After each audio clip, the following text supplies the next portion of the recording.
Olá, aluno, seja bem-vindo a esta sexta aula da disciplina de Álgebra Linear e Vetorial. Eu sou a professora Alessandra e nessa aula nós continuaremos estudando as chamadas transformações lineares. Bom, ao longo da disciplina nós trabalhamos com diversos conceitos. O conceito de matriz, de determinante, como que nós estudamos as diferentes matrizes, que propriedades elas podem apresentar. E no caso das matrizes quadradas, que são aquelas que admitem a mesma quantidade de linhas e colunas, nós avaliamos os determinantes e as matrizes inversas, caso elas existam. Então, nós observamos como investigar algumas propriedades das matrizes quadradas por meio do determinante. Nós também observamos que as matrizes podem ser empregadas para nos auxiliar no estudo dos sistemas de equações lineares, que são sistemas que envolvem um mesmo conjunto de variáveis e é composto por diversas equações lineares. Nós também investigamos as propriedades dos espaços vetoriais, que são aqueles conjuntos não vazios, sobre o qual nós definimos duas operações e verificamos um conjunto de 8 propriedades sendo válidas. Então, esses espaços vetoriais são espaços em que seus elementos são vetores, e a partir deles nós também conseguimos estudar alguns conjuntos importantes, como a base, como as combinações lineares de vetores ou da base ou de um outro conjunto. Então nós conseguimos ter uma ideia de como que os vetores são comparados entre si naquele espaço, que tipos de manipulações eu posso trabalhar e, em alguns casos específicos, definir também as operações de produto escalar, de produto vetorial. Com base nos espaços vetoriais, nós definimos as transformações lineares. Nós vimos que são aplicações especiais entre espaços vetoriais, na qual nós podemos estudar como identificar a sua expressão, como relacionar com a base de um espaço vetorial, como determinar o núcleo, a imagem, como estudar a dimensão dos espaços via uma transformação linear. Então, nós observamos como construir, como avaliar esse tipo de aplicação.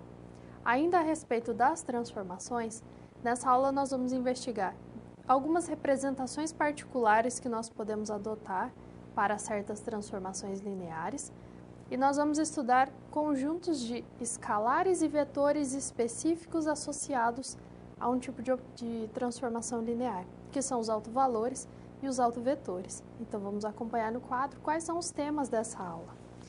Nós vamos estudar, em relação às transformações lineares, como representar essas aplicações via matrizes. Então, como que eu expresso o cálculo da imagem de um vetor por uma transformação linear como um produto entre matrizes. Então, é uma outra forma de se representar algumas dessas transformações. E logo em seguida, nós vamos avaliar os autovalores e os autovetores. E nós vamos, inclusive, considerar essa representação matricial nos nossos estudos. Então, nós vamos avaliar qual é a definição de autovalor, de autovetor, como que eu determino esses valores e vetores, quais propriedades precisam ser satisfeitas, e como que eu associo essa identificação de autovalor e autovetor com as matrizes. E é nesse instante em que a representação matricial de uma transformação será necessária.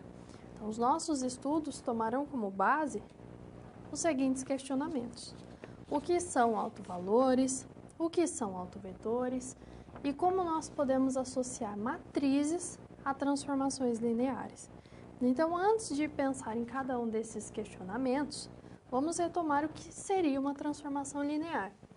Então, uma transformação linear é uma aplicação entre espaços vetoriais, então aqui entre espaços U e V, onde nós observamos nesses dois espaços duas operações correspondentes, a validade de todas aquelas propriedades, mas além de ser uma aplicação, é preciso ser válida a condição de que a imagem da soma de vetores do espaço U seja igual à soma das imagens. Então, T de U mais V é o T de U mais o T de V. E uma segunda condição, em que a imagem de um múltiplo de um vetor por um escalar, então a imagem de αv, é o produto do escalar pela imagem do vetor considerado. Isso para todos os vetores U e V do espaço U e para todo escalar, nesse caso, real, porque nós estamos trabalhando com as transformações sobre espaços reais. Então, para todos os vetores U e V do domínio e para todo escalar real. Então, aqui nós temos a notação da lógica que nos indica que se trata de para todo, ou seja, para todos os elementos que pertencem ao domínio e também para todos os números reais. As duas condições precisam ser satisfeitas. Então, nós observamos que na definição de uma transformação linear, eu preciso justificar essas duas condições, considerando vetores genéricos dos espaços e também um escalar genérico, porque eu quero provar a validade de uma certa propriedade a todos os vetores. Então, eu não vou especificar quem são esses vetores. Eu vou identificar esses vetores de forma genérica, de tal forma que quando eu justifico uma vez uma condição e uma vez a outra condição, eu já vou englobar todos os vetores e todos os escalares que poderiam ser considerados naquele caso. Por isso, a necessidade de se demonstrar, de se construir uma justificativa que se adeque a todos esses infinitos elementos que estariam envolvidos, os infinitos vetores do domínio e os infinitos números reais que poderiam ser avaliados naquela segunda condição, na multiplicação por escalar. E dessa definição, então, nós identificamos núcleo, imagem, podemos trabalhar com a soma de transformações, a composição de transformações, e nós identificamos, em geral, uma lei de formação. Então, eu tenho os dois espaços, o domínio e o contradomínio da transformação linear, e eu conheço qual é a ação da transformação sobre os vetores do domínio. Ou seja, eu sei qual que seria o T aplicado no domínio, a imagem de vetores do domínio. E quando eu substituo essas componentes, essas entradas, eu obtenho qual seria o elemento da imagem associado a ele. Mas existem situações em que, ao invés de trabalhar com essa representação, nós podemos converter o cálculo da imagem, enquanto substituição de valores, por um produto matricial. Então, nós conseguimos relacionar as transformações com as matrizes. Então, quando eu tenho uma matriz, eu consigo definir uma transformação linear a partir dela.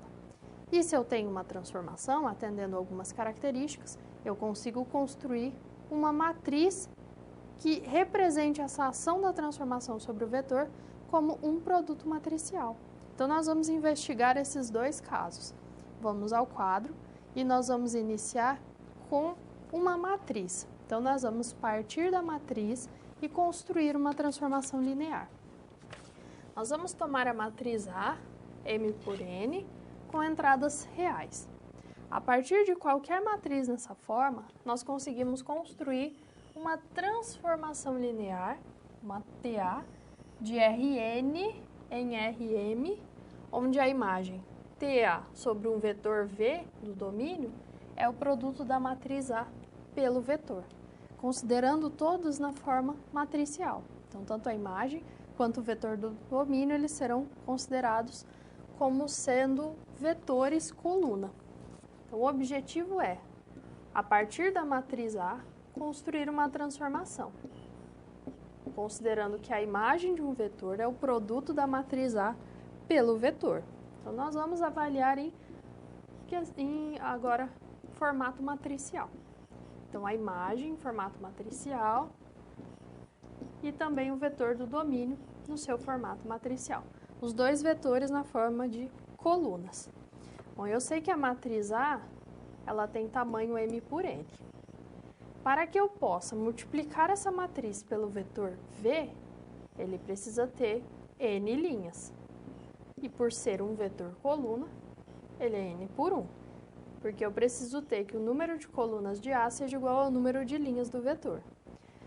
Quando o vetor V tem esse tamanho N por 1, eu tenho o vetor V como sendo um vetor de Rn. Por isso que o domínio da transformação linear é o Rn. Ou seja, é o R com um determinado expoente que diz respeito à quantidade de colunas que a matriz A possui. Quando eu multiplico A por V, eu vou obter como resultado uma matriz, porque eu posso aplicar essa operação, de tamanho M por 1. Então, esse vetor T de V, ele está na forma de matriz coluna com uma matriz M por 1. Quer dizer que essa imagem, ela é um vetor do Rm, tem M componentes. Por isso que, partindo da matriz A M por N, necessariamente a transformação linear é de Rn em Rm, porque eu preciso ter essas equivalências. A dimensão do domínio da transformação tem que ser igual à quantidade de colunas na matriz A. E a dimensão do contradomínio tem que ser igual à quantidade de linhas da matriz A, para que exista essa possibilidade de calcular o produto da matriz A pelo vetor do domínio e gerar um vetor do contradomínio. Então, esse é o objetivo com a definição de transformações lineares a partir de matrizes. Então, quando eu tenho uma matriz qualquer, uma matriz com entradas reais, a partir do seu tamanho, eu consigo investigar qual é o tipo de transformação linear que está definida a partir dela. E essa transformação, ela vai ser linear porque as propriedades da linearidade, aquelas duas condições que nós vimos, elas serão decorrentes das propriedades das matrizes, que seria as propriedades características da adição de matrizes, da multiplicação de matrizes, da multiplicação por escalar. Então, todas aquelas operações definidas sobre o conjunto de matrizes podem ser associadas a esse caso. E nós conseguimos verificar as duas condições para todos os vetores do domínio, todos os escalares, devido às características das operações que estão definidas sobre o conjunto de matrizes. Então, sempre a partir da matriz, eu defino uma transformação linear. Vamos observar agora em um exemplo, como que eu construo essa transformação linear. Nós temos uma matriz A que possui 3 linhas e 2 colunas. Por isso, é uma matriz 3 por 2. Se ela é 3 por 2, a transformação linear que eu vou definir a partir dela vai ser uma transformação de R2 em R3, porque o número de colunas de A é 2, então a dimensão do domínio é 2, por isso que seria o espaço vetorial R2.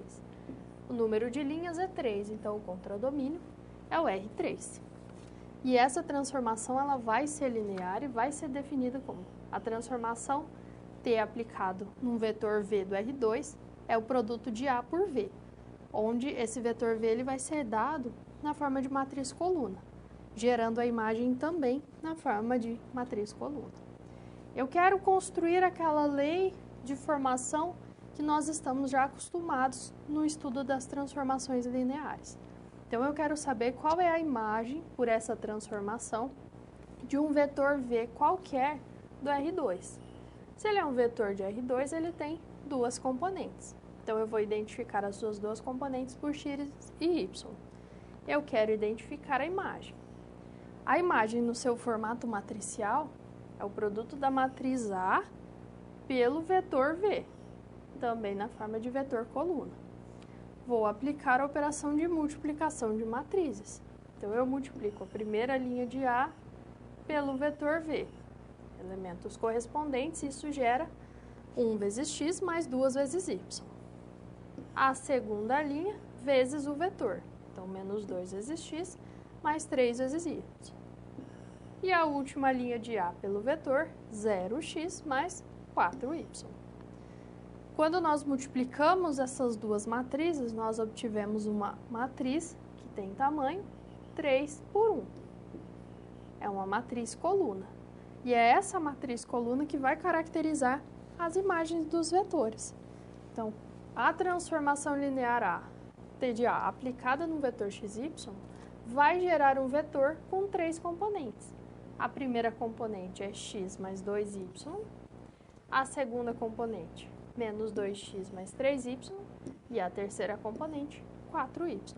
Então, quando eu efetuo o produto da matriz A por um vetor qualquer do domínio, eu obtenho um vetor da imagem que vai caracterizar todas as possíveis imagens que podem ser avaliadas em função das componentes do vetor do domínio. Então, quando eu multiplico essas matrizes, eu obtenho qual é a expressão da transformação linear. Então, quando eu multiplico um determinado vetor pela matriz, vai ser equivalente a calcular a imagem por meio daquela última expressão que foi obtida, por meio da lei de formação. Então, essas são possibilidades que nós temos partindo de uma matriz, construindo uma transformação linear associada a ela. E o processo contrário? Será que é possível identificar uma matriz a partir de uma transformação linear? Então, nós vamos avaliar agora esse caso. Então, nós vimos da matriz eu construo uma transformação linear. Agora, eu vou partir da transformação linear e vou avaliar uma matriz, pensando na mesma expressão. Calcular a imagem será igual a multiplicar a matriz pelo vetor do domínio.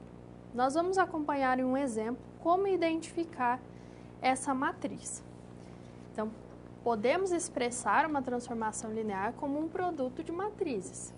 Aqui nós temos uma transformação de R2 em R3 e conhecemos a sua expressão. Se ela é de R2 em R3, pensando no que nós avaliamos no caso anterior, a matriz da transformação, ela precisa ser uma matriz 3 por 2, porque nós vamos ter a dimensão do contradomínio pela dimensão do domínio. Então, 3 por 2. Eu preciso identificar essa matriz e eu quero que ela seja de tal forma que, quando eu aplico a transformação sobre um vetor V, isso é equivalente a multiplicar a matriz por V. Então, esse vetor T de V, nós conhecemos pela expressão que foi dada. Vou representá-lo na forma de um vetor 3 por 1, de um vetor coluna. E eu quero identificar que esse vetor seja igual ao produto de uma matriz por um vetor do domínio, que nesse caso é o vetor xy, é o vetor 2 por 1. E eu sei que essa matriz é 3 por 2. Como que eu vou identificar? Eu vou pensar no procedimento contrário ao que nós efetuamos em relação à multiplicação. Como que eu posso decompor 3x menos 2y como um dos produtos envolvendo matrizes? Eu posso decompor como sendo a primeira linha da matriz A, 3 menos 2, vezes o vetor xy. Então, seria o processo contrário ao que nós realizamos na multiplicação de matrizes. Quando eu multiplico a linha 3 menos 2 por xy, os elementos correspondentes, eu obtenho o 3x menos 2y. Basicamente, nós identificamos duas colunas.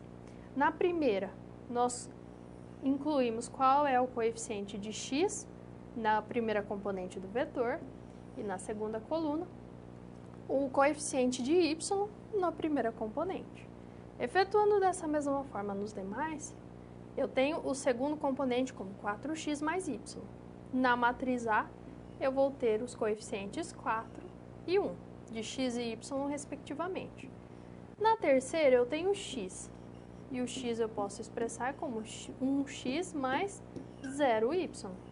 Então, na última linha, eu vou incluir os coeficientes 1 e 0, que são os coeficientes de x e y na terceira componente do vetor. E dessa forma, nós vamos ter a matriz A, que é a matriz da transformação linear. Então, nas duas colunas, eu tenho os coeficientes das duas variáveis, e nas linhas eu observo que são os coeficientes relacionados a cada uma das componentes. Na primeira linha, os coeficientes da primeira componente. Na segunda, os da segunda e assim sucessivamente. Então, dessa forma, eu consigo identificar uma matriz 3 por 2 que caracteriza essa transformação. Mas será que essa identificação de coeficientes está relacionada com as propriedades que nós já estudamos de transformações e de espaços vetoriais? Quais seriam os conteúdos ou os conceitos que fundamentam esse tipo de avaliação? Não basta extrair os coeficientes. O que fundamenta esse procedimento prático? Então, eu gostaria que você refletisse sobre essa possibilidade de identificar a matriz de uma transformação com base em conceitos que nós já estudamos. Espaço vetorial, base, núcleo, imagem, transformação linear.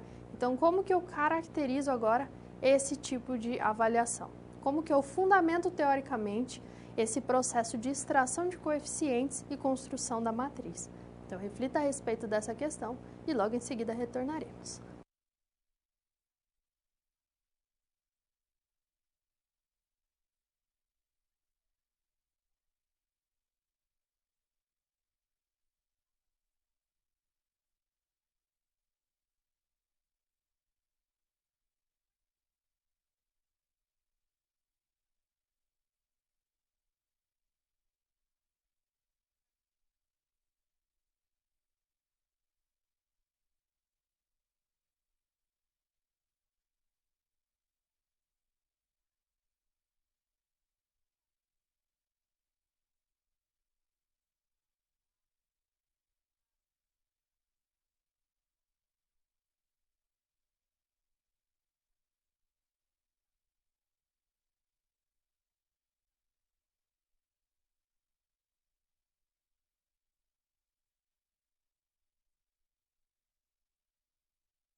Nós vamos analisar agora quais são os conceitos teóricos que fundamentam esse processo prático de identificar a matriz de uma transformação linear. E nós só conseguimos identificar dessa forma, como foi apresentado, porque nós estávamos trabalhando com uma matriz específica da transformação, que é a matriz canônica, relacionada às bases canônicas dos espaços. Então, nós vamos observar como construir essa matriz específica. Nós temos aqui uma transformação linear de R3 em R2, então o domínio é R3, o contradomínio é R2, e eu tenho a definição da transformação. Eu quero partir dessa transformação e construir uma matriz associada a ela, pensando naquela expressão de que a aplicação da transformação sobre um vetor seja igual ao produto da matriz da transformação por esse mesmo vetor. Então, eu quero identificar quem seria essa matriz A. Para isso, eu vou partir de dois conjuntos importantes. O domínio é R3.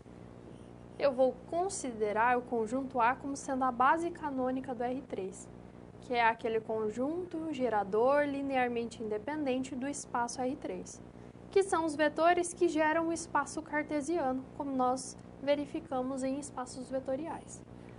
Vamos tomar B como sendo a base canônica agora do contradomínio do espaço R2, que são aqueles vetores que geram o plano cartesiano. Então, nós vamos nos restringir a essas duas bases. Considerando esses dois conjuntos, eu consigo avaliar que a dimensão do R3 é igual a 3, porque a base do R3 contém 3 vetores. A dimensão do R2 é igual a 2, porque eu sei que a base contém 2 vetores. Então, todas as bases do R2 vão conter 2 vetores, por isso que a dimensão dele é 2. Eu preciso de 2 vetores para gerar. A matriz da transformação, nesse caso, vai ser de ordem 2 por 3, que é a dimensão do contradomínio, a dimensão do R2, pela dimensão do domínio, que é o espaço R3. Se ela é 2 por 3, eu posso construir uma representação genérica para ela. Ela vai ter 2 linhas, 3 colunas. Eu preciso identificar 6 entradas para essa matriz, considerando as bases canônicas dos 2 espaços. Com essas informações, nós vamos iniciar identificando as imagens dos vetores da base canônica do domínio por essa transformação. O domínio é R3. Então, eu vou considerar a base do R3, que seria aquele conjunto A, e eu vou calcular as imagens desses vetores. Assim como nós verificamos em transformações lineares, que eu consigo identificar a expressão de uma transformação se eu conheço as imagens dos vetores de sua base, da base do seu domínio. Então, aqui nós vamos partir de uma ideia semelhante. Eu conheço os vetores do domínio, eu conheço a base do domínio e eu vou calcular as imagens deles. Então, eu vou calcular o t de 1, 0, 0. Então, na definição da transformação, eu substituo x por 1, y por 0 e z por 0. E eu identifico que a sua imagem é o vetor 2, 3, que é um vetor do R2. Eu calculo a imagem do vetor 0, 1, 0, substituindo os valores, seu vetor imagem é menos 1 e 1. A imagem de 0, 0, 1, então x e y iguais a 0 e z igual a 1, gera o vetor 1 menos 2 do R2. Então, quando eu calculo as imagens dos vetores da base canônica do domínio do espaço R3, eu obtive aqueles 3 vetores que seriam vetores do contradomínio, vetores de R2. Se eles são vetores de R2, eu vou expressá-los em função da base do R2. Então, as suas imagens, né, calculando os t's de 1, 0, 0, 0, 1, 0 e 0, 0, 1, eu obtive 3 vetores do R2. E o conjunto B, como nós definimos inicialmente, é a base canônica da imagem, do espaço R2. Então, eu vou expressar cada um desses vetores em função da base canônica. Bom, o vetor 2, 3, eu posso expressá-lo como 2 vezes 1, 0, mais 3 vezes 0, 1, na forma de combinação linear.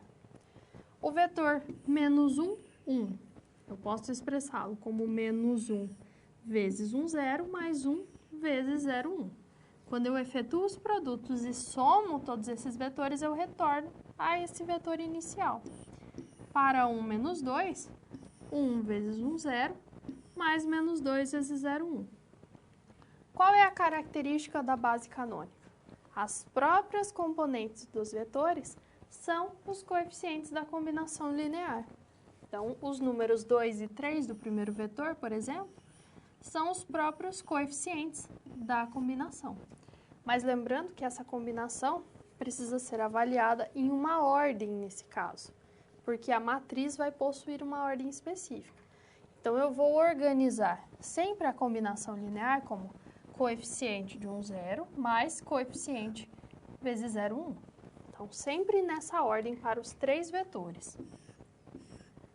Essa ordem é tomada porque eu estou considerando os vetores como primeira componente, então referente ao eixo x, e segunda componente referente ao eixo y, se eu for pensar em relação ao plano cartesiano.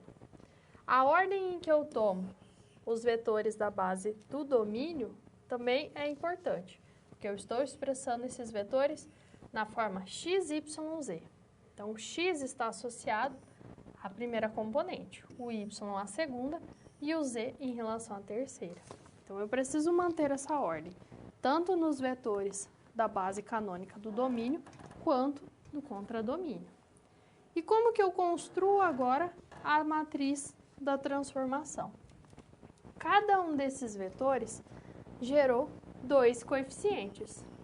Eu vou expressar esses coeficientes na forma de colunas na matriz canônica. Então, a primeira coluna é composta por 2 e 3, que são os coeficientes relativos à imagem do primeiro vetor. Na segunda coluna, menos 1 e 1, porque são os coeficientes referentes à imagem do vetor 0, 1, 0. Na terceira coluna, 1, menos 2, porque são os coeficientes referentes a essa imagem do 0, 0, 1. Então, nós vamos observar que as entradas da matriz estão relacionadas aos coeficientes da combinação linear. Então, é por isso que eu posso avaliar diretamente aqueles coeficientes. Eles vão ter origem nas bases canônicas dos espaços. Se eu comparar agora essa matriz com a transformação, a primeira linha refere-se à primeira componente do vetor. E essa primeira componente é dada por 2x menos y mais z. Então, 2x menos y mais z. As colunas dizem respeito aos coeficientes de x, y, z. Na segunda linha, nós temos o 3 mais 1 menos 2, porque eu tenho 3x mais y menos 2z, que é a segunda componente do vetor. Então, Então, essa identificação dos coeficientes presentes na transformação linear, elas têm origem na avaliação da base canônica desses espaços. É a partir dela que eu consigo avaliar quais seriam as entradas das matrizes, mas que de forma prática se torna nesse processo de identificar coeficientes ou identificar cada uma das expressões que caracterizam os componentes do vetor imagem. A ordem em que nós tomamos os vetores da base canônica do domínio, do contradomínio, vão estar associadas a essas ordens em relação a x, y e z, cada uma das coeficientes que compõem, ou cada um dos componentes que compõem o vetor do domínio. E qual que é a vantagem de se trabalhar então com essa matriz? Eu posso calcular as imagens de vetores pela transformação linear. Então, por exemplo, a imagem do 1 menos 1, 0 é o vetor 3, 2. Ou eu posso identificar essa imagem como um produto matricial, o produto da matriz pelo vetor desejado. Quando eu multiplico esses dois elementos, eu obtenho o vetor 3, 2, que apesar de um estar na forma algébrica e o outro estar numa forma matricial, os vetores obtidos são os mesmos. E qual que é uma característica importante dessa matriz que foi obtida? Essa matriz, ela é chamada de matriz canônica, porque ela tem origem nas bases canônicas dos espaços envolvidos. Então, eu só consigo esse tipo de identificação porque eu tenho as duas bases como sendo as canônicas. Se não fossem bases canônicas, eu precisaria avaliar as combinações lineares. Então, não bastaria identificar coeficientes. Nós precisaríamos trabalhar com todo o processo que foi apresentado, considerando qual é a base do domínio, qual é a base do contradomínio e como que eu posso relacionar essas bases entre si a partir da transformação linear. Então, esse é o fundamento teórico que nós temos do procedimento prático que foi apresentado inicialmente. Extrair os coeficientes, na verdade, é o processo de calcular as imagens dos vetores da base e expressar como combinação linear dos vetores da base agora da imagem. Então, esse é todo o fundamento teórico que nós temos para esse procedimento. Vamos conferir outros exemplos, como que nós construímos as matrizes a partir desse procedimento prático, da identificação dos coeficientes. Então, quando nós temos a matriz canônica, nós podemos identificá-la diretamente por meio desse processo. Então, aqui nós temos uma transformação de R2 em R3. Por isso, a matriz associada a ela é uma matriz 3 por 2. A imagem é formada por três componentes relacionadas às duas componentes do vetor do domínio. A primeira linha da matriz são os coeficientes relativos à primeira componente, em relação a x e y respectivamente, porque é essa a ordem que eu tomei no vetor. A segunda linha diz respeito, então, à segunda componente do vetor, aos seus coeficientes. E a terceira linha refere-se ao terceiro componente. Então, basicamente, identificar os coeficientes. Se eu tenho uma transformação agora de R2 em R2, a sua matriz é 2 por 2, quadrada de ordem 2. Esses vetores, a imagem de xy sendo na forma x menos y, eu posso expressar como x mais 0y e 0x menos y. Quando eu trabalho agora com essa representação, eu identifico que os coeficientes de x e y na primeira componente do vetor imagem seriam 1 e 0, que são os elementos da primeira linha da matriz da transformação. Na segunda componente, 0 menos 1, que vão compor a segunda linha da matriz canônica da transformação. E agora, no último caso, transformação de R3 em R, ou em R1, porque a dimensão de R é 1. A matriz vai ter tamanho 1 por 3. Na primeira linha, então, nós vamos identificar essa imagem, né, o único elemento, o único componente da imagem. E em cada uma das colunas nós estaremos associando com as 3 variáveis, com x, y e z, associadas às 3 componentes do vetor do domínio. X menos y é x menos y mais 0z. Por isso que a linha da matriz canônica associada é composta por 1, menos 1 e 0. Então, assim nós identificamos de forma mais rápida qual seria a matriz, somente porque eu estou trabalhando com a canônica. Se fosse uma outra matriz, entre outras bases, eu precisaria ter um estudo mais específico, mais aprofundado em relação à identificação dessas entradas da matriz. E uma outra situação é, quando é dada uma matriz de uma transformação linear, mas nós não temos a indicação de quais seriam as bases adotadas, nós vamos identificá-la como sendo a matriz canônica. Então, se nós temos, por exemplo, essa matriz 2, 3, 4, 1 menos 2 e 0, e não existe nenhuma informação a respeito das bases que são tomadas, apenas que ela é uma matriz de transformação linear, eu vou adotar essa matriz como a canônica, a que nós identificamos anteriormente. Se ela é 2 por 3, é uma transformação de R3 em R2. Então, quando eu multiplico essa matriz por vetores do domínio, vetores de R3, eu obtenho vetores do R2. E é esse vetor do R2 que vai fornecer, então, qual seria a lei de formação dessa transformação linear. Esse vetor XYZ, que é um vetor do R3, ele já está escrito em função da base canônica. Por isso que nós adotamos essa matriz como a canônica. Se ele não tivesse também em relação a essa base, eu precisaria construir um outro estudo, identificar outros coeficientes para identificar qual seria a sua imagem, como que nós efetuamos esse produto.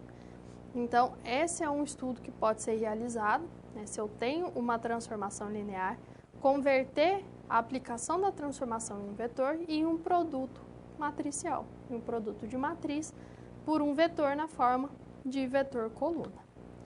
Pensando, então, nesse tipo de estudo, nessas possibilidades de associações entre bases de espaços vetoriais, nós temos uma atividade para que você possa investigar qual é a matriz canônica de uma transformação linear, que é uma transformação de R2 em R2. Então, identifique qual é a matriz associada a essa transformação, enviando as suas contribuições e logo em seguida continuaremos discutindo a respeito desse tema.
Vamos observar, então, como determinar a matriz canônica associada a essa transformação, pensando naquela identificação de bases, das imagens e a posterior identificação das entradas da matriz.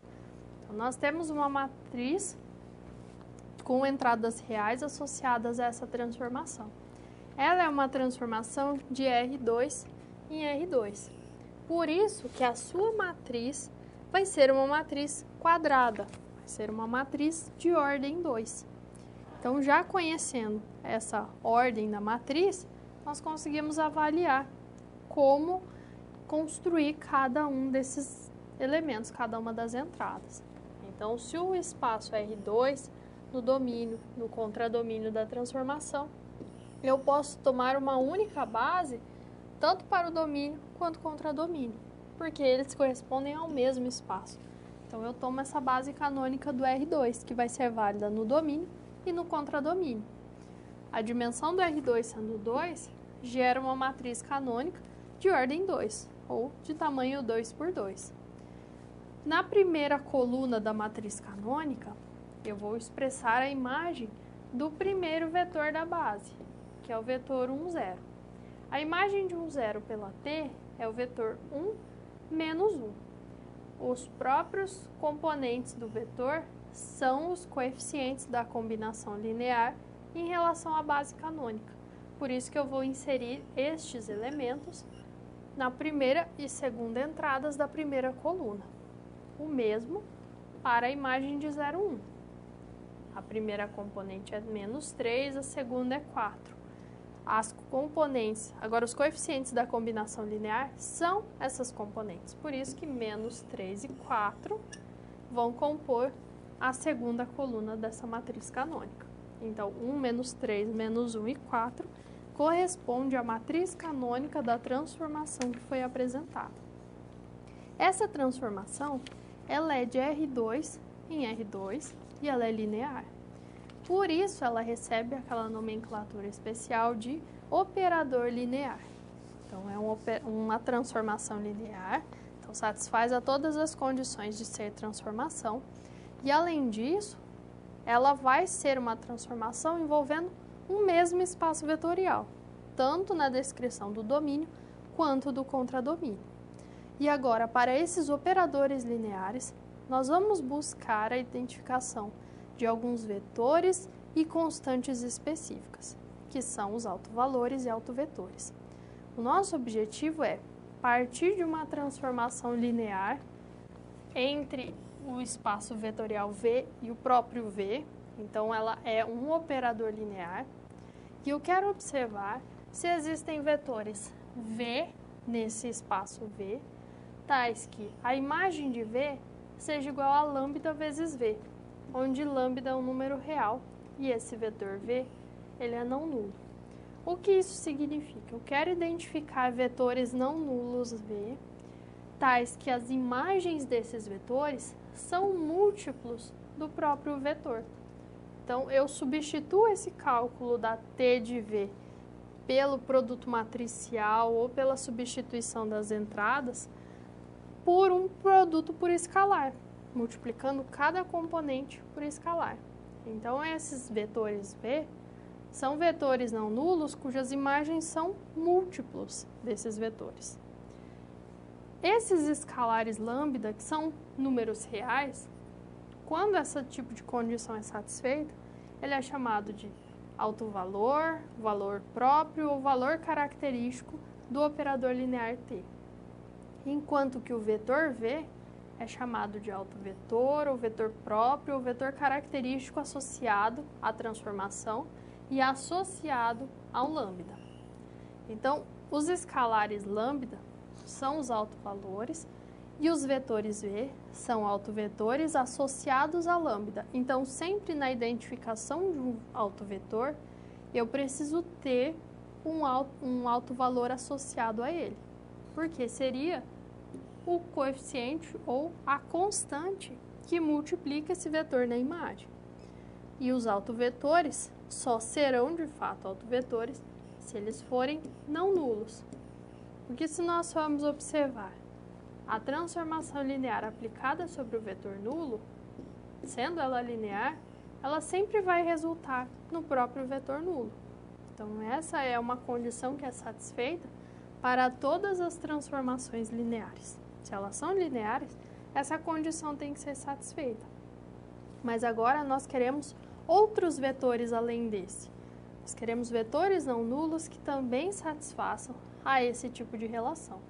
Então, a igualdade que nós tomaremos por base para o estudo desses conceitos é essa igualdade T de V igual a lambda V.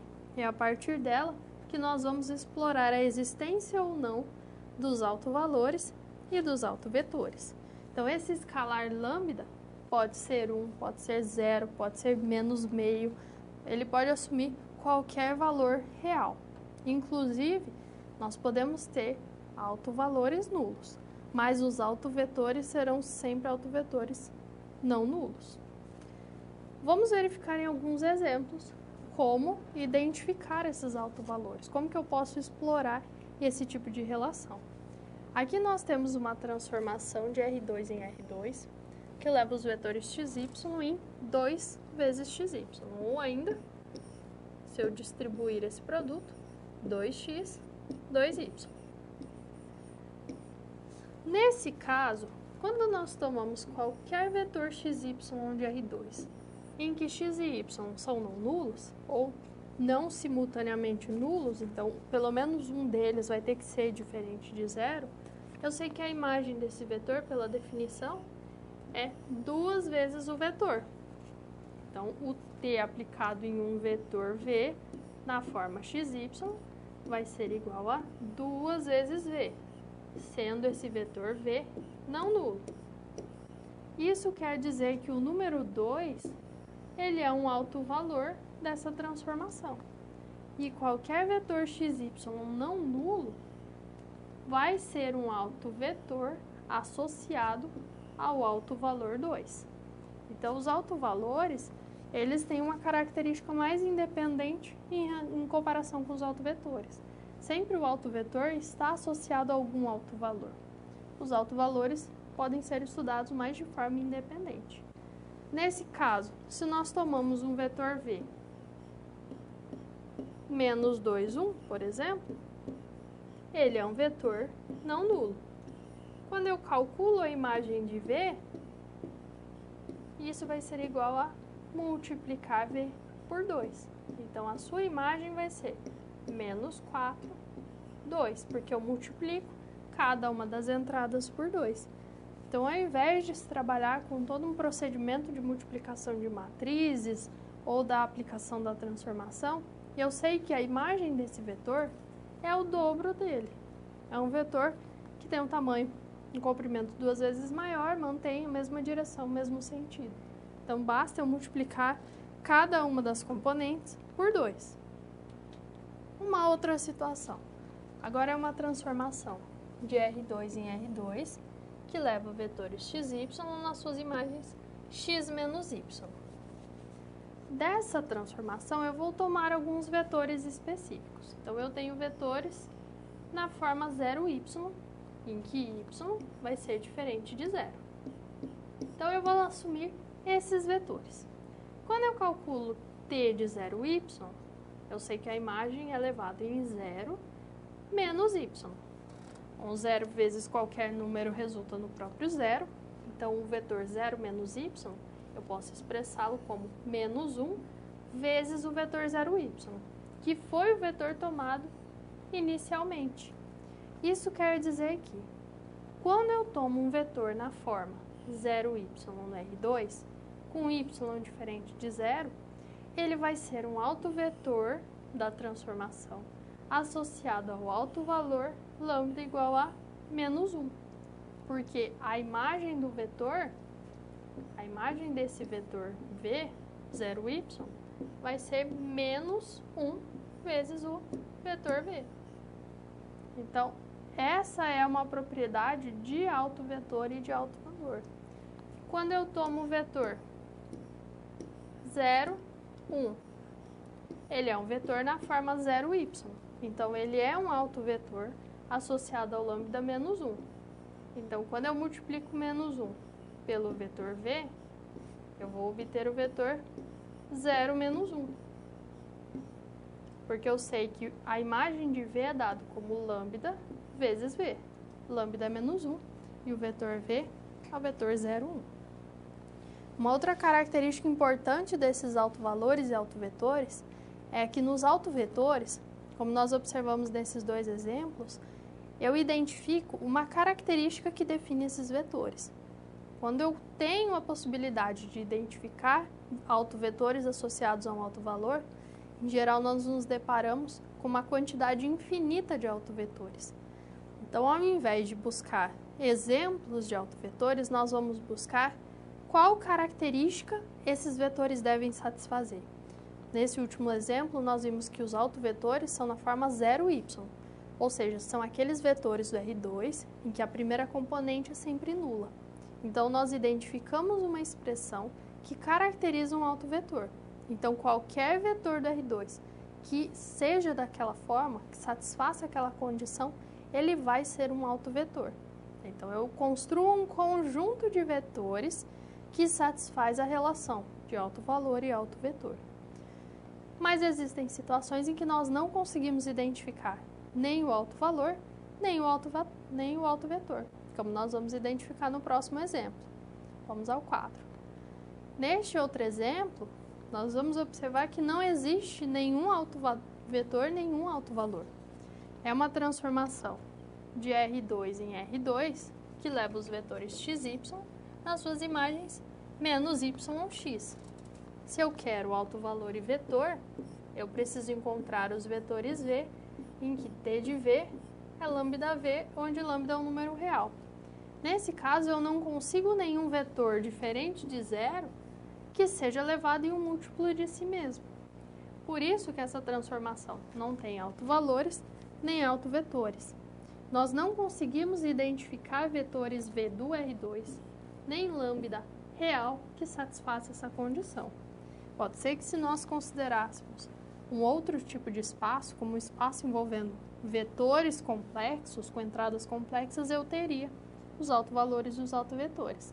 Mas no conjunto de números reais, no espaço R2, nós não conseguimos identificar esses dois elementos, autovetor e autovalor.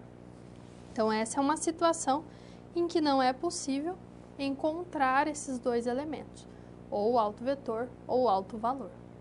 Mas nós avaliamos nestes três exemplos alguns casos.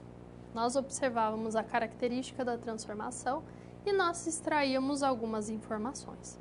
Mas como nós podemos garantir que todos os autovalores e todos os autovetores foram encontrados? Porque se nós retornarmos, por exemplo, ao segundo exemplo, podemos ainda identificar outros tipos de autovetores. Então, como que eu garanto que todos os autovetores e todos os autovalores foram identificados? Então, nós temos duas possibilidades. A primeira vai envolver uma resolução de sistemas e a segunda, uma análise matricial. Nós vamos investigar primeiro a resolução de sistemas.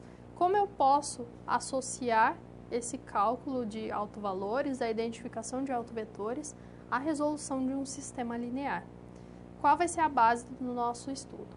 A expressão que já foi apresentada, que a imagem do autovetor é um múltiplo desse vetor por um escalar lambda, que seria o autovalor. Então, nós vamos partir dessa expressão e identificar todos os autovalores e todos os autovetores. Então, precisaremos analisar as equações de um sistema linear e identificar que tipos de relações podem ser estabelecidas, de modo a identificar quem seriam esses autovalores e quais seriam os autovetores associados a eles. Então, vamos ao quadro acompanhar o processo.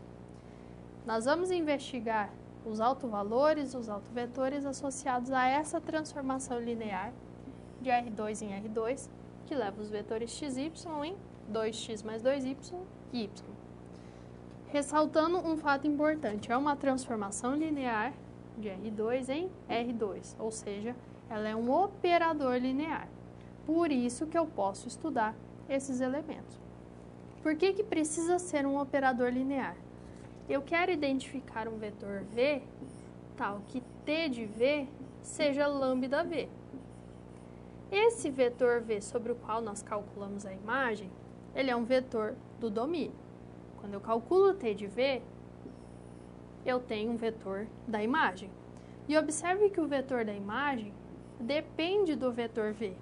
Então, esse vetor V precisa ser um elemento tanto do domínio quanto do contradomínio ou da imagem. Por isso que nós precisamos de um operador linear. Esses vetores eles estarão nos dois espaços. A diferença seria na forma de se avaliar essas imagens, né? Que um vetor vai gerar a imagem do outro a partir de um produto. Mas o vetor V, o vetor que está sendo estudado, ele precisa estar presente nos dois espaços vetoriais. Então, nós nos restringimos às transformações em que os dois espaços são iguais, né? Correspondem a um mesmo espaço. Eu preciso resolver essa expressão, então eu preciso identificar os vetores V, os escalares lambda que satisfazem a essa propriedade. Eu tenho a definição da transformação, eu sei que esse vetor V é um vetor do R2. Então, o vetor V é na forma XY. Quando eu multiplico lambda por XY, por um lado, esse lambda V tem que ser igual à transformação aplicada sobre V. E é uma expressão na forma 2x mais 2y e y. Por outro lado, quando eu distribuo lambda sobre esse vetor, eu tenho o lambda x, lambda y.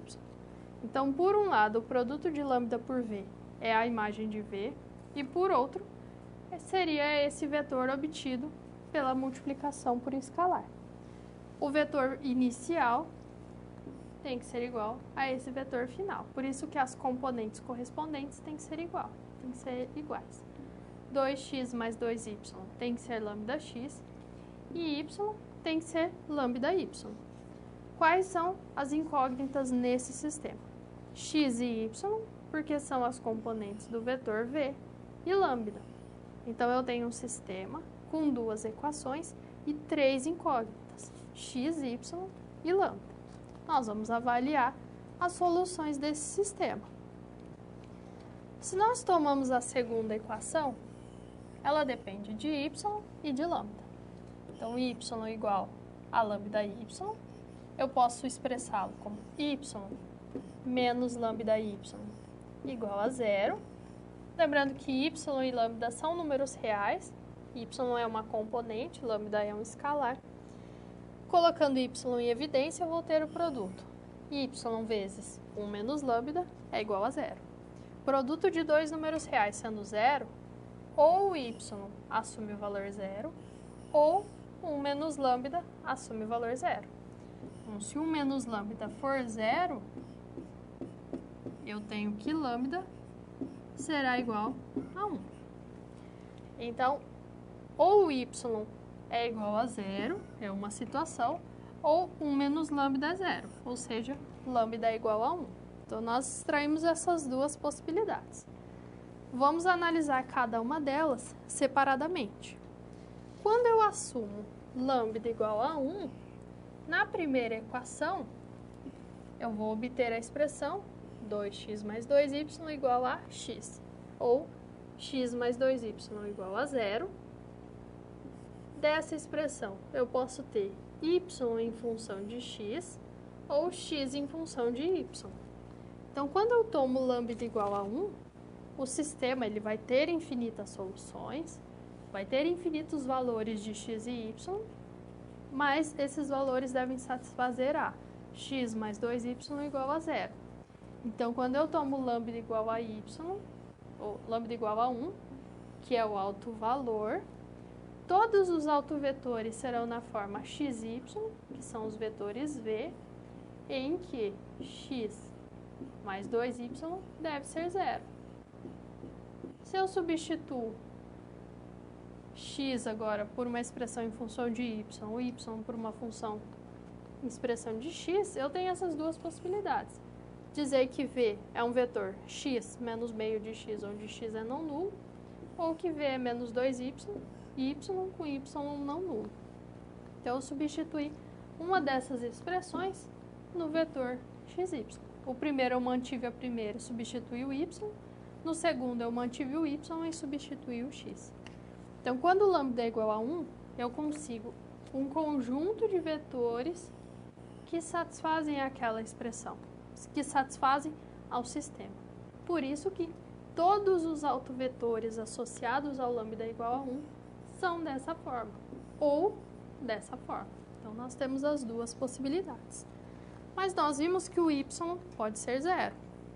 Se o y for 0, eu sei que y é componente do vetor v, e eu quero que v seja não nulo. Por isso que o x deve ser necessariamente diferente de 0. Se y é 0, da primeira equação, eu obtenho que 2x é igual a lambda x, ou que 2x menos lambda x é igual a 0. Colocando esse termo x em evidência, eu vou ter x vezes 2 menos lambda igual a 0. Se eu tenho um produto entre dois números reais, sendo nulo, um deles deve ser 0. Mas eu sei que x tem que ser diferente de 0. Por isso que 2 menos lambda vai ter que ser 0. Se 2 menos lambda é 0, lambda é igual a 2. Esse lambda igual a 2 é um alto valor da transformação t. Isso quer dizer que, ao alto valor lambda igual a 2, eu tenho autovetores associados a ele, em que esses autovetores são da forma x0, que nós tínhamos inicialmente o y igual a 0. Então, será um vetor xy, o y é 0, então vai ser um vetor x0, com x diferente de 0. Então, nós temos essas duas situações. Com o lambda igual a 1, eu tenho um tipo de autovetor. Com o lambda igual a 2, eu tenho outro tipo de autovetor. E aí nós podemos nos deparar com alguns casos específicos. Pensando no primeiro autovalor, no lambda igual a 1. Quando eu tomo esse vetor menos 2, 1, por exemplo, ele é um autovetor, ele vai satisfazer a condição de que a primeira componente mais 2 vezes a segunda vai ser igual a 0. E ao invés de calcular a imagem desse vetor pela expressão, nós vamos calcular pelo alto valor lambda vezes o vetor, que resulta no próprio menos 2, 1. Isso substitui aquele cálculo a partir da expressão da transformação. O resultado obtido vai ser o mesmo. No segundo caso, nós tínhamos o alto valor 2. Associado a ele, nós tínhamos os vetores na forma x0.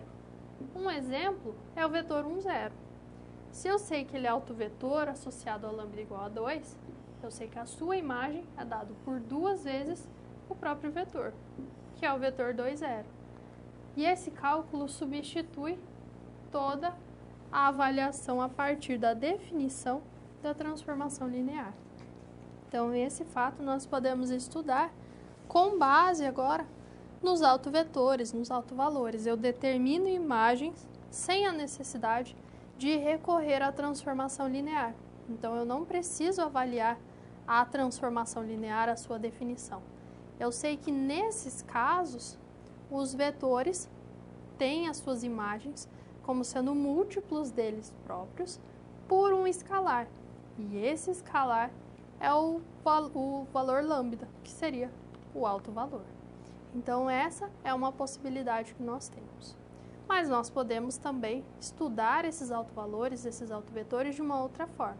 Identificar todos eles sem a necessidade de recorrer a um sistema com 3 incógnitas a serem avaliadas, ou mais incógnitas, dependendo das dimensões dos espaços. Nós vamos agora substituir esse processo de resolver sistemas por um processo envolvendo matrizes. Então, como que nós podemos associar agora as matrizes com as transformações lineares? Então, nós vamos ao quadro avaliar uma questão. Então, como que eu determino agora autovalores e autovetores associados a matrizes? Então, esse é o nosso objetivo.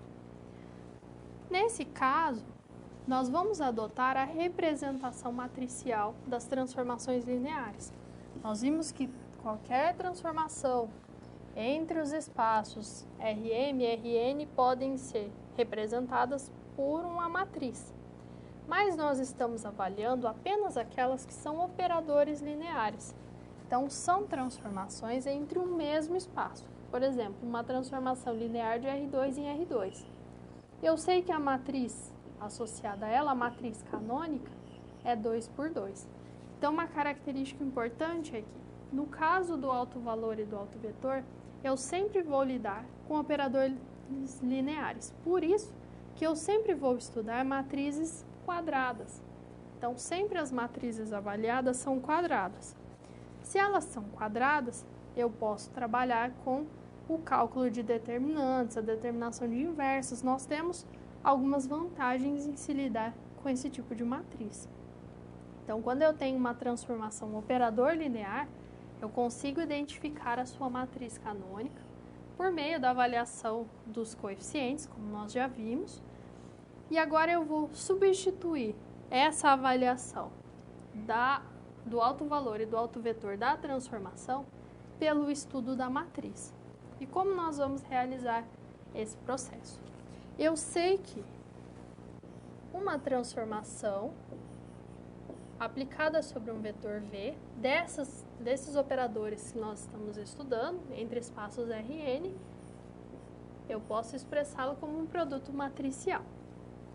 E eu quero estudar os vetores, tais que as suas imagens seriam o produto desse próprio vetor por um escalar lambda. Então, eu quero avaliar essas duas expressões ao mesmo tempo. Como a imagem de V é a mesma nos dois casos, é a mesma transformação linear que eu estou estudando, eu vou unir essas duas informações e vou substituir aquela expressão T de V igual a lambda V por AV igual a lambda V. Então, eu vou substituir a primeira expressão na segunda. Eu quero estudar os vetores não nulos que assumem essa condição.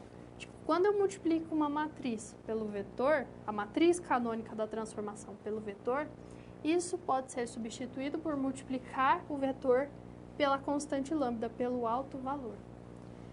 Eu posso reescrever essa expressão na forma AV menos lambda V igual a zero.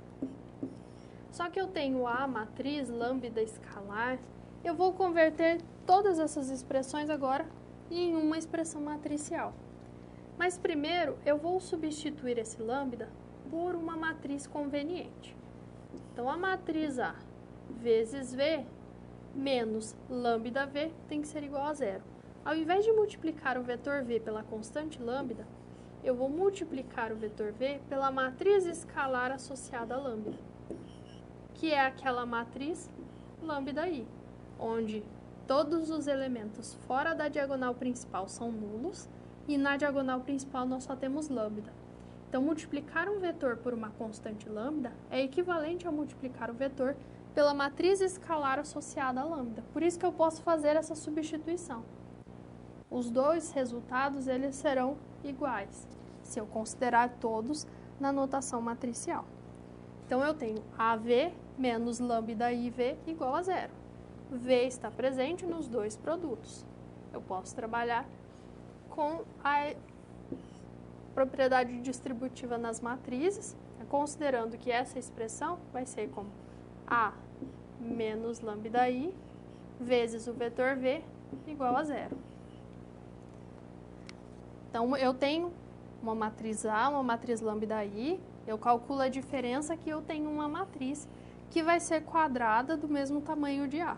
Porque A é quadrada, porque é um operador linear, I é quadrada, que é a identidade, o lambda I também é uma matriz quadrada. Então, eu tenho o produto de uma matriz por um vetor igual a zero. Nesse caso, se eu identificasse a matriz, as componentes do vetor, e esse zero como sendo um vetor coluna, eu teria a construção de um sistema. Mas não é um sistema qualquer, é um sistema homogêneo, porque todos os termos independentes são nulos. Todos os termos independentes têm origem nesse vetor nulo. Eu sei que um sistema homogêneo sempre tem solução, que é a solução trivial. Então, o V igual a zero é uma solução trivial, sempre está presente. Mas eu não quero um vetor nulo. Eu quero outros vetores que sejam diferentes de zero. Por isso, esse sistema linear ele não pode ter solução única, porque se ela for única, ela é apenas o nulo. Eu quero que esse sistema tenha infinitas soluções, porque é o outro caso que nós temos. Porque o sistema homogêneo, ou ele tem solução única, ou ele tem infinitas soluções. Nós queremos sistema com infinitas soluções. Se essa matriz A menos lambda I fosse inversível, eu poderia multiplicar ambos os membros pela sua inversa, e quando eu multiplicasse a inversa pelo vetor nulo, eu teria o próprio vetor nulo. Eu teria um caso em que o sistema iria admitir única solução. Por isso que essa matriz A menos lambda I, ela não pode admitir uma inversa. Isso quer dizer que o seu determinante não pode ser não nulo. Isto é, o determinante dessa matriz A menos lambda I tem que ser nulo, tem que ser igual a zero. Então, para que esse sistema tenha infinitas soluções, sistema que teve origem nas expressões matriciais da transformação e na definição em relação ao alto valor e alto vetor, eu preciso que o determinante da matriz A menos lambda I seja igual a zero. Então, eu preciso que essa condição seja satisfeita. E é por meio dessa expressão que eu consigo identificar quais seriam os autovalores lambda associados a essa transformação ou a essa matriz. Então, com o determinante, eu consigo calcular todos os autovalores, caso eles existam, associados à matriz e, por consequência, associados à transformação linear a que ela se refere. Então, nós vamos empregar esse determinante na identificação dos autovalores lambda. E depois, associados a esses lambdas, nós vamos identificar quem são os autovetores correspondentes, utilizando uma dessas expressões que já foram avaliadas. Então, nós vamos retornar ao quadro e analisar esse caso. Nós vamos partir da matriz A na forma 2, 2, 0, 1. Essa matriz está associada a algum operador linear de R2 em R2. Eu tenho a matriz lambda I, que é o produto da identidade por lambda, é a matriz escalar, e eu sei que a identidade é dessa forma. Então, quando eu multiplico lambda pela identidade, eu vou ter a matriz lambda 0, 0 lambda. E essa matriz tem que ser do mesmo tamanho da matriz A inicial, para que nós possamos avaliar esse determinante. Então, primeiro eu vou construir quem é a matriz A menos lambda I. E depois eu vou calcular o seu determinante igualando a zero. A matriz A menos lambda I é a matriz A menos lambda vezes a matriz I, ou a matriz lambda I que nós acabamos de avaliar. Calculando a diferença entre essas matrizes, nós vamos ter 2 menos lambda, 2, 0 e 1 menos lambda. Então, quando eu subtraio a matriz A em relação a essa matriz lambda I, eu sei que os únicos elementos que podem ser diferentes de zero são os elementos da diagonal principal. Todos os outros são nulos. Então, quando eu calculo as diferenças em relação a todas essas outras entradas, elas não vão sofrer interferência quando nós comparamos com A. As únicas que sofrem interferência são as da diagonal principal, que basicamente se torna o processo de selecionar a diagonal principal de A e subtrair lambda dessas entradas. Então, de forma prática, quem que seria a matriz A menos lambda I? Eu tenho a matriz A, eu vou repetir todas as entradas fora da diagonal principal e as entradas da diagonal principal eu vou subtrair lambda, que é o alto valor. Eu quero identificar o determinante dessa matriz. O determinante de A menos lambda I é o determinante dessa matriz 2 por 2. Então, é o produto dos elementos da diagonal principal, que é 2 menos lambda vezes 1 menos lambda, menos o produto dos elementos da diagonal principal. 2 vezes 0, 0. Vou distribuir esse produto. 2 vezes 1, 2 vezes menos lambda vezes 1, menos lambda vezes menos lambda. Quando eu simplifico essa expressão, eu vou obter lambda ao quadrado menos 3 lambda mais 2. Então, esse polinômio P de lambda, que é o lambda ao quadrado, menos 3 lambda mais 2, que em resumo é o determinante de A menos lambda I, ele é o chamado polinômio característico associado a essa matriz, a essa transformação linear. Então, é o polinômio que eu obtenho a partir de A menos lambda I, e de tal forma que as raízes desse polinômio vão fornecer os autovalores associados à matriz. Então, quando eu igualo o determinante a zero, eu igualo este polinômio a zero. Ou seja, eu quero resolver, nesse caso, uma equação de segundo grau, em que a variável é lambda, que é o autovalor. Então, os autovalores são as raízes do polinômio característico. Então, resolvendo essa expressão, lambda ao quadrado menos 3 lambda mais 2 igual a zero, eu consigo obter lambda igual a 1 ou lambda igual a 2. Então, eu posso aplicar a fórmula para a resolução de equação de segundo grau e identificar as soluções. Isso quer dizer que os únicos autovalores que eu tenho para essa matriz, para essa transformação linear, são lambda igual a 1 e lambda igual a 2. Eu não tenho mais nenhum outro autovalor associado. Então, essa é uma vantagem de se estudar o polinômio característico. Nós construímos esse polinômio, identificamos as suas raízes, e essas raízes vão compor o conjunto de autovalores da transformação. Se eu não tenho raízes reais, eu não terei os autovalores. Se eu tenho uma raiz com multiplicidade 2 da equação de segundo grau, nesse caso, eu tenho um único autovalor. E no problema então, que nós estamos observando, a equação de segundo grau teria duas raízes reais distintas. Por isso que nós temos dois autovalores. A ordem do determinante vai influenciar no grau do polinômio. Nós tínhamos um determinante de uma matriz de ordem 2, um determinante de ordem 2. Por isso que o polinômio característico gera uma equação do segundo grau. Se fosse um determinante de ordem 3, iria gerar uma equação de terceiro grau. Então, o cálculo dos autovalores se resume em uma resolução de equação polinomial. Dependendo da ordem, nós precisamos aplicar métodos adequados, tanto para o determinante quanto para a equação. Mas, se eu resolvo essa equação, se eu identifico as raízes do polinômio característico, eu terei todos os autovalores associados à matriz e à transformação que é definida a partir dela. Então, vamos prosseguir agora avaliando os autovetores. Então, se eu já tenho esses dois autovalores, cabe identificar quem são os autovetores associados a cada um deles.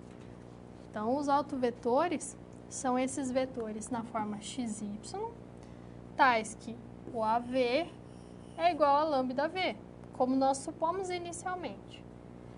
Nós manipulamos essa expressão e nós obtivemos um sistema, que seria o sistema A menos lambda I vezes V igual a zero.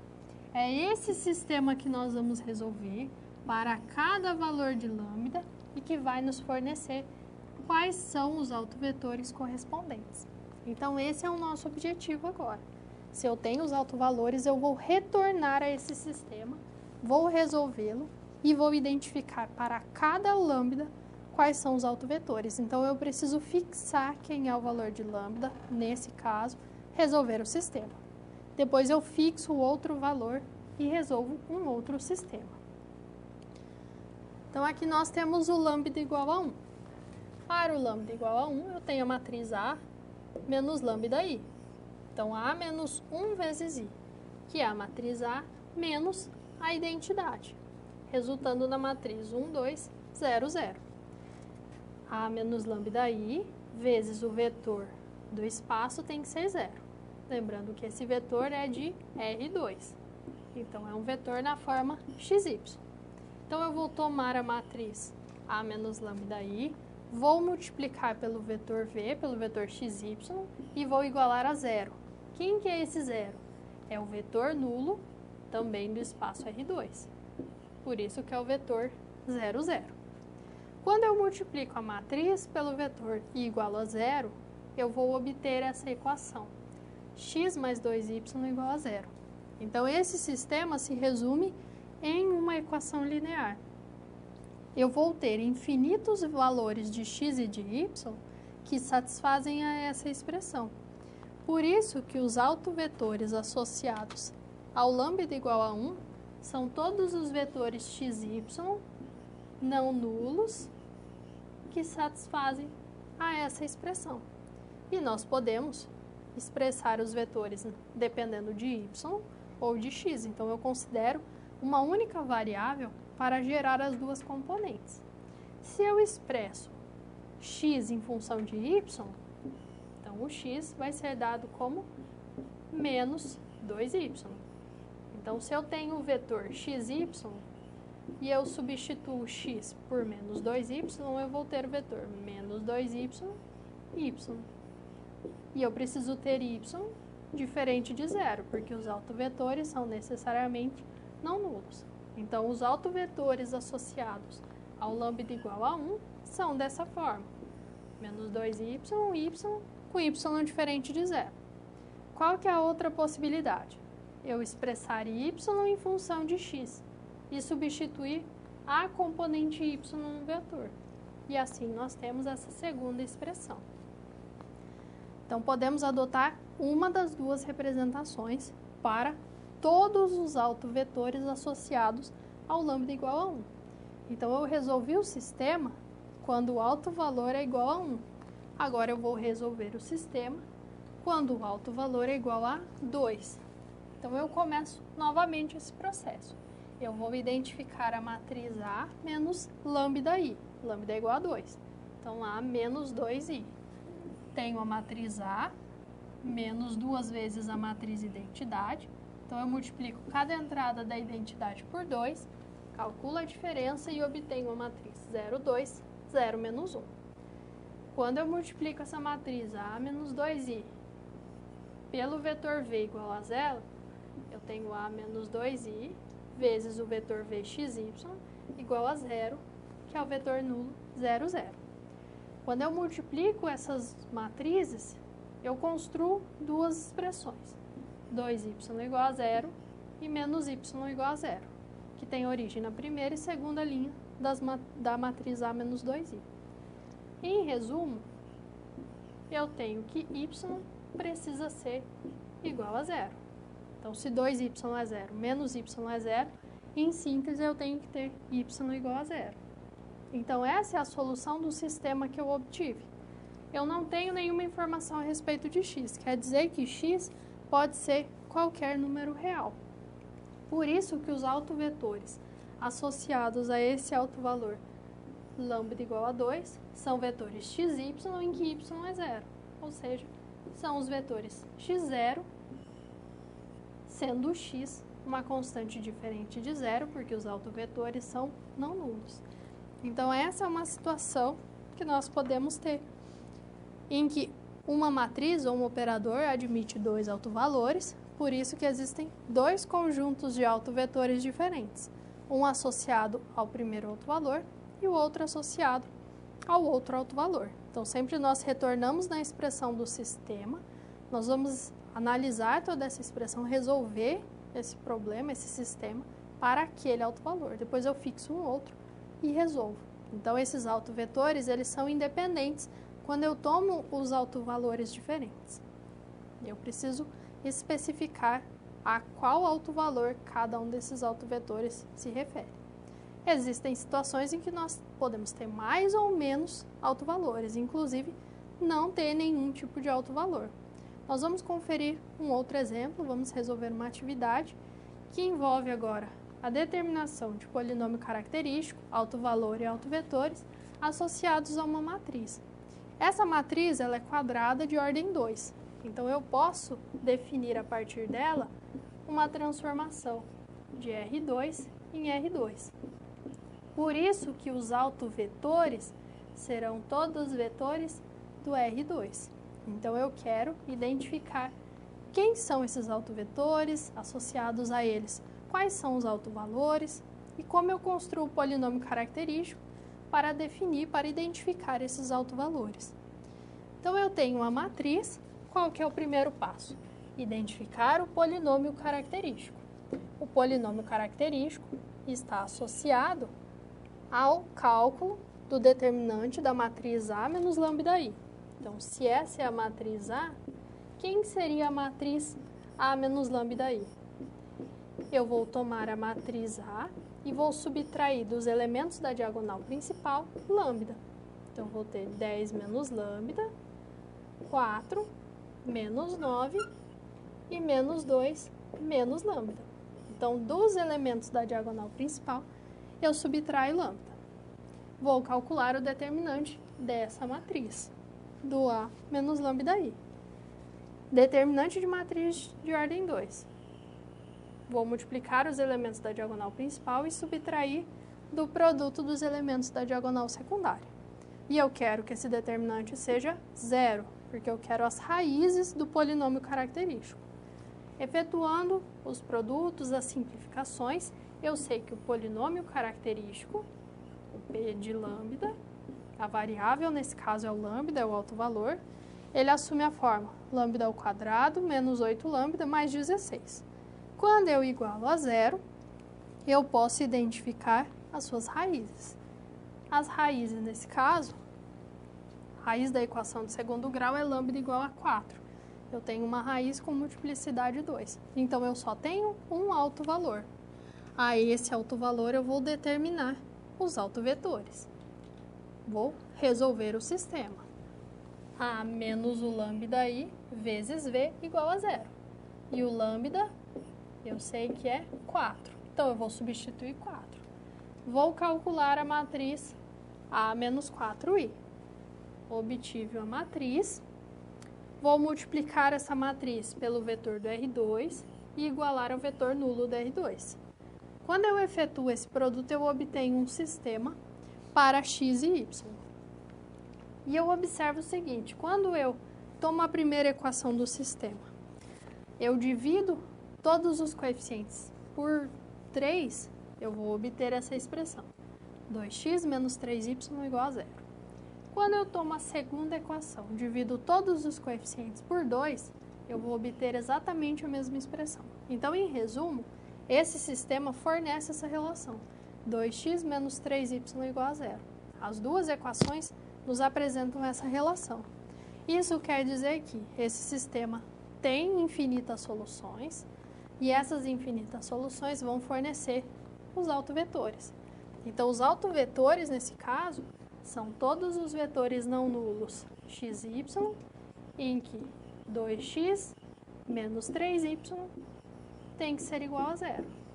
E aí eu adoto uma das formas de representação, ou em função de x ou em função de y, sabendo que esses valores precisam ser diferentes de zero para que nós possamos ter, de fato, um autovetor, um vetor não nulo que satisfaça aquelas condições. Então, quando eu estudo os autovetores, os autovalores, eu consigo esses elementos específicos em que as imagens pelas transformações lineares são calculadas por meio de um produto de vetor por escalar. Então, eu sei que a imagem vai ser um múltiplo daquele vetor inicial. E algumas das aplicações que nós temos seria na resolução de equações que envolvem funções e suas taxas de variação. Então, em alguns desses problemas, envolvendo as chamadas equações diferenciais ordinárias, nós utilizamos os autovalores para nos auxiliar na resolução. E essas equações são empregadas na modelagem dos mais variados problemas. Em relação a crescimento, a decrescimento, a meia-vida de substâncias químicas, então nós conseguimos aplicar a matemática nessas outras situações. Então, é importante conhecer esses conceitos, observar a aplicação deles na própria matemática, porque é a partir dessas inter-relações que nós observamos que nós podemos utilizar a matemática para resolver problemas práticos, para interpretar fenômenos da nossa realidade. Então, os autovalores e autovetores são conceitos importantes associados aos operadores lineares, que são essas transformações onde o domínio contra domínio correspondem ao mesmo espaço vetorial. E todos os conceitos envolvendo espaços vetoriais, sistemas, matrizes e determinantes também são essenciais. Por isso que é importante avaliar todos esses conceitos e observar as inter-relações que são definidas. Que tipo de relação de dependência que eu tenho entre um conceito e outro. Então, espero que com essa aula você tenha compreendido o que são esses vetores e valores importantes, como se estudar uma transformação linear e que tipos de propriedades podem ser extraídas. Caso você tenha alguma dúvida, envie as suas contribuições por meio do fórum da disciplina. Desejo a você bons estudos e até a próxima!